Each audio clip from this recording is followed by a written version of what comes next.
So yesterday, pinag-usapan natin is about pain, how to deal with it. Ayan. Ngayon naman, pag-usapan natin how to move on. Ayan. So meron lang tayong 5 letters na dapat tandaan. And tawagin natin tong yakap. Ayan. So, letter Y is yourself. You have to check yourself. Kumusta ka? Anong pakiramdam mo? Anong mga kailangan mong gawin? You have to identify everything about yourself. Second is agony and anger.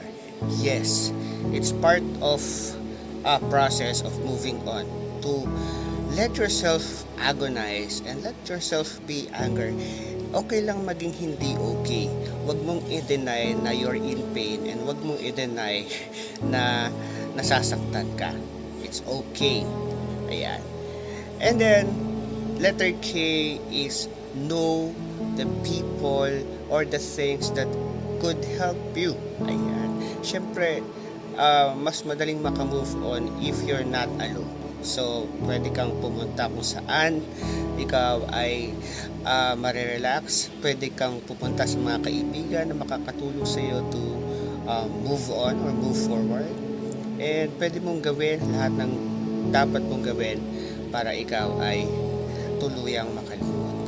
Ayan.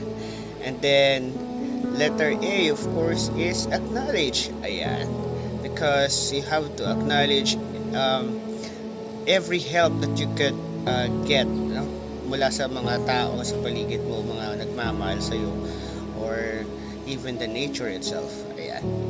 And then letter P, of course, the most important is to pray.